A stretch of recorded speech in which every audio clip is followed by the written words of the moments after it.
इसका अगर सिर्फ किसी इंसान तक पहुंचने का नाम होता तो सूफी दरवेश रेगिस्तानों में भटकते नहीं। इश्क तो दरअसल खुद तक पहुंचने का रास्ता है। कहते हैं इंसान की सबसे लंबी यात्रा किसी शहर, किसी देश या किसी मंजिल तक पहुंचने की नहीं होती, वो यात्रा होती है खुद तक पहुंचने की।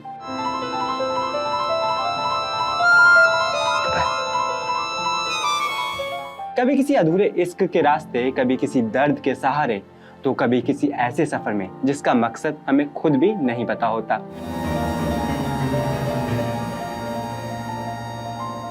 कुछ कहानियां भी ऐसी ही होती हैं। वो प्यार की बातें तो करती हैं, लेकिन असल में खुद को खोजने की कहानी सुनाती हैं। और शायद यही वजह है कि कुछ फिल्में खत्म होने के बाद भी हमारे अंदर चलती रहती हैं।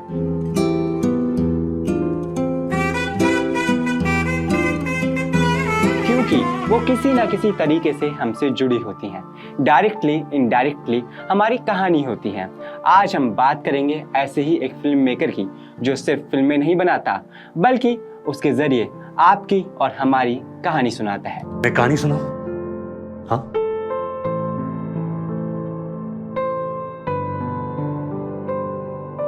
जब वी मेट, रॉकस्टार, तमाशा, हाईवे, ये सब महज फिल्में नहीं हैं, एहसास हैं। और इस एहसास को पर्दे पर उतारने वाले उस शख्स का नाम है Imtiaz Ali. If you're doing something, do it really well, because whatever you do will contribute to who you become later. तुम समझते क्या हो मुझे?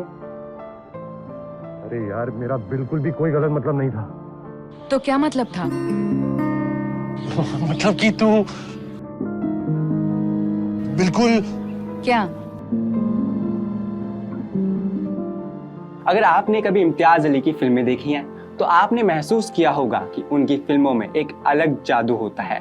ऐसा जादू जिसे शब्दों में समझना मुश्किल होता है, क्योंकि उनकी फिल्में सिर्फ देखी नहीं जाती, महसूस की जाती हैं।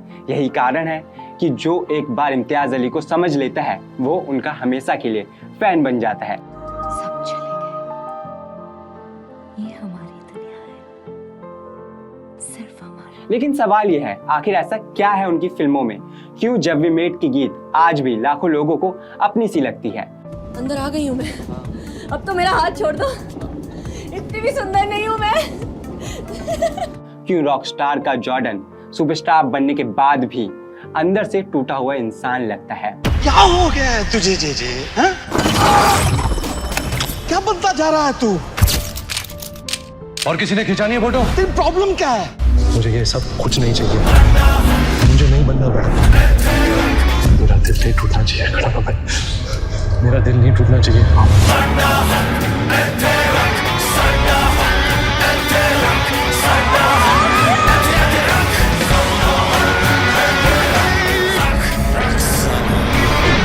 क्यों तमाशा देखने के बाद हजारों लोगों ने अपने करियर और अपनी जिंदगी पर दोबारा सोचना शुरू कर दिया?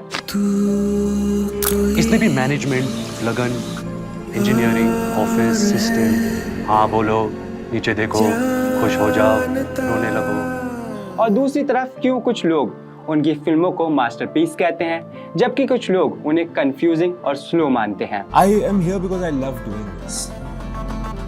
It's not an intellectual activity for me. It's an emotional activity. और आखिर क्यों जब हैरी मेट सेजन और लव आजकल जैसी फिल्में वैसा असर नहीं छोड़ पाई?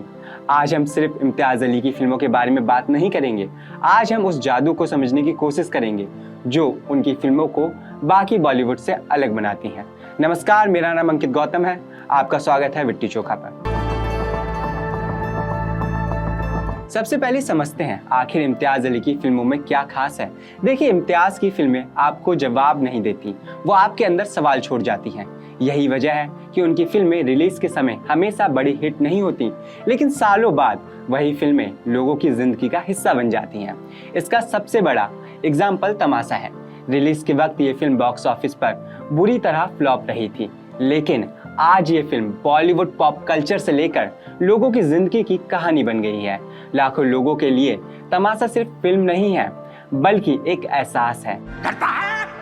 हाँ? डर लगता है? अपनी कहानी मुझसे पूछ रहा है?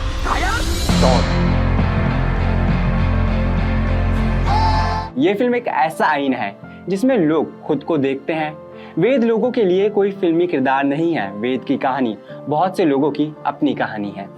वही कहानी फिर एक बार, मजनू ने लिए कपड़े फाड़, मार तमाशा बीच बाजार। मैं नौकर हूँ आपका मालिक, टाई पहनकर लिफ्ट में चढ़कर फिर आऊंगा आपके आंगन। वही करूंगा जो रोज किया है, वो फिर से करूंगा, फिर से करूंगा, फिर से करूंगा। अब ऐसा क्यों है? अगर आप ध्यान से देखें तो इम्तियाज अली की लगभग हर फिल्म में एक लव ट्रायंगल मौजूद होता है। जब वी मेट में आदित्य गीत से प्यार करता है तो गीत किसी और से प्यार करती है, तो वहीं रॉकस्टार में जॉर्डन हीर से प्यार करता है, लेकिन हीर की किसी और से शादी हो जाती है। या फिर फिल्म तमाशा की बात करें तो तमाशा में तारा उस वेद से प्यार करती है जो उसको कोर्सिका में मिला था, ना कि इस वेद से जो 9 to 5 जॉब में फंसा हुआ है। बावजूद इसके इम्तियाज की फिल्मों में लीड किरदार सिर्फ इसी ट्रायंगल में नहीं फंसा होता है, बल्कि वो खुद को भी ढूंढने का द्वंद्व कर रहा होता है, यानी सूफी टच। इस पर आगे डिटेल में बात करेंगे। आप पहले ये समझिए कि इम्तियाज अली की असली ताकत उनकी कहानियां नहीं, उनकी कहानी में यूज किए गए मेटाफर्स हैं। इम्तियाज अली अपनी फिल्मों में अलग अलग एलिमेंट्स और कहानी के थ्रू मेटाफर यूज करते हैं, जैसे कि आप रॉकस्टार में हीर रांझा का मेटाफर देख सकते हैं। अगर आप ध्यान दें तो फिल्म की पूरी कहानी हीर और रांझा की है, जहां रांझा को शहर की सबसे खूबसूरत लड़की से प्यार हो जाता है। रॉकस्टार में भी जॉर्डन को कॉलेज की सबसे खूबसूरत लड़की से यानी कि हीर से प्यार होता है, लेकिन दोनों कहानी में हीर की शादी किसी और से हो जाती है और फिर रांझा दर्द में फकीर की तरह जीता है और वैसे ही जॉर्डन भी जीता है और अंत में दोनों अपनी मोहब्बत को खो देते हैं। यानी रॉकस्टार हीर और रांझा का नया एडेप्टेशन है। तो वहीं अब तमाशा फिल्म की बात करें तो इस फिल्म में जब जब वेद स्वेटर पहने हुए दिखाई देता है तब वेद ना होकर वो एक रोबोट बन जाता है जो दिल की जगह दिमाग से सोचता है। यहाँ स्वेटर को वेद के लिए जेल की तरह दिखाया गया है, यानी स्वेटर सिर्फ कपड़ा नहीं है, एक कैद है, एक मुखौटा है जिसे लगाए हुए वेद वो सब कुछ कर रहा है जो वो करना नहीं चाहता। तो वहीं तमाशा में आपको रामायण का मेटाफर भी देखने को मिलेगा। अगर आपको वेद की अपने बॉस से बातचीत वाला सीन याद है, उस सीन में वेद को सीता की तरह दिखाया गया है और उसके बॉस को रावण की तरह, जिसने उसको वाटिका में कैद कर रखा है। इस सीन में इम्तियाज अली ने खुद रावण वाले विजुअल्स का यूज भी किया था। ये तो सिर्फ एक दो एग्जांपल्स हैं। अगर आप इम्तियाज अली की सभी फिल्मों को देखेंगे तो उनके मेन किरदारों में किसी ना किसी कहानी का मेटाफर जरूर होता है, यानी जो कहानी दिखाई दे रही है वो उससे कहीं ज्यादा डीप है और यही बात इम्तियाज की फिल्मों को बार बार देखने लायक बनाती है। इसके अलावा ये भी दिलचस्प बात है कि उनकी फिल्मों के लीड किरदार किसी ना किसी मोड़ पर लोनली होते हैं। जब वी मेट में गीत और आदित्य, रॉकस्टार में जॉर्डन और हीर, या फिर हाल में आई फिल्म मैं वापस आऊंगा में नसरुद्दीन शाह और दिलजीत का किरदार। इम्तियाज की फिल्मों में ये किरदार इस लोनलीनेस को दूर करने के लिए एक अनोखे सफर पर होते हैं। देखिए, इम्तियाज अली की फिल्मों में ज्यादातर फिल्म मेकर्स की तरह सिर्फ कहानी नहीं होती है, वो लोगों के जज्बात को फिल्म में बखूबी डालते हैं। लेकिन इन सब के बीच एक चीज है जो इम्तियाज अली के सिनेमा की सोल है, सूफियत। इम्तियाज अली की हर फिल्म सिर्फ कहानी नहीं बताती है, बल्कि किरदारों की रूह को पर्दे पर उतार देती है। इम्तियाज अली की फिल्मों में सूफी टच इसलिए भी महसूस होता है क्योंकि उनकी कहानियां प्यार, दर्द और सफर के जरिए किरदारों को किसी और इंसान तक नहीं बल्कि खुद की असली पहचान तक पहुंचाती हैं, जो सूफी फिलॉसफी का कोर कॉन्सेप्ट है। रूमी के शब्दों में कहें तो तुम्हारा काम प्रेम की खोज करना नहीं है, बल्कि अपने भीतर उन सभी बाधाओं को खोजना और ढूंढना है जो तुमने प्रेम के विरुद्ध खड़ी की हैं। और यही चीज इम्तियाज अली की फिल्मों में दिखाई देती है। अगर आप ध्यान दें तो जब वी मेट में आदित्य गीत से मिलने के बाद खुद को पहचानता है।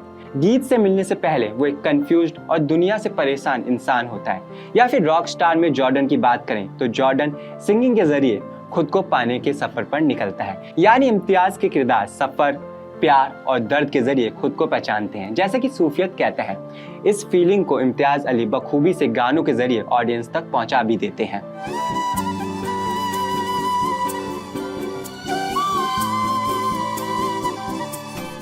कागर कागर मोरी इतनी अरज तो से चुन चुन खाइयो मांस, खाइयो ना तूने ना मोरे, खाइयो ना दोने ना मोहे, पिया के विलन किया।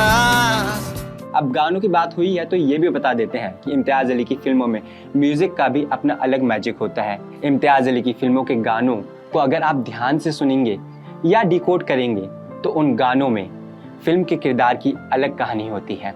यानी इम्तियाज अली की फिल्मों में गाने सिर्फ इंटरटेन करने के लिए नहीं होते हैं, वो कहानी सुनाते हैं।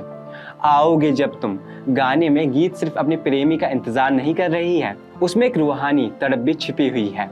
नादान परिंदे सिर्फ एक प्रेमी की पुकार नहीं, एक भटकी हुई आत्मा की पुकार भी है। इसमें जॉर्डन ईश्वर से कह रहा है कि कागर कागर मोरी इतनी अरज तो से चुन चुन खाइयो मांस। यानी हे कौए, मेरी तुझसे बस इतनी सी विनती है कि भले ही तू मेरे शरीर के मांस को चुन चुन कर खा जाइयो, लेकिन मेरी प्रार्थना है कि मेरी आंखों को मत खाना। खाइयो ना तूने ना मोरे, खाइयो ना दोने ना मोहे, पिया के विलन किया।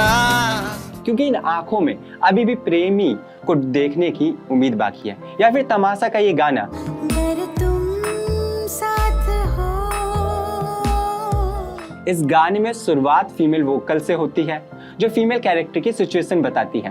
पल भर के जाओ, दिल ये संभल जाए। फिर मेल वोकल्स आते हैं जो मेल लीड की सिचुएशन बता रहे होते हैं। तुम साथ हो या ना हो, क्या फर्क है। फिर आगे गाने में दोनों के वोकल साथ में आते हैं, यानी दोनों साथ में अपनी सिचुएशंस को ऑडियंस को बता रहे हैं।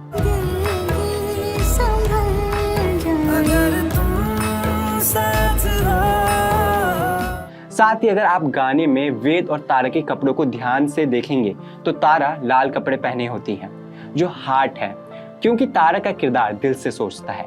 तो वहीं वेद ग्रे कपड़े पहना है यानी दिमाग, क्योंकि उस वक्त उस सिचुएशन में वेद हर फैसला दिमाग से नाप तोल कर ले रहा होता है। यही बारीकी इम्तियाज के सीन्स को फ्रेम दर फ्रेम मास्टरपीस बनाते हैं।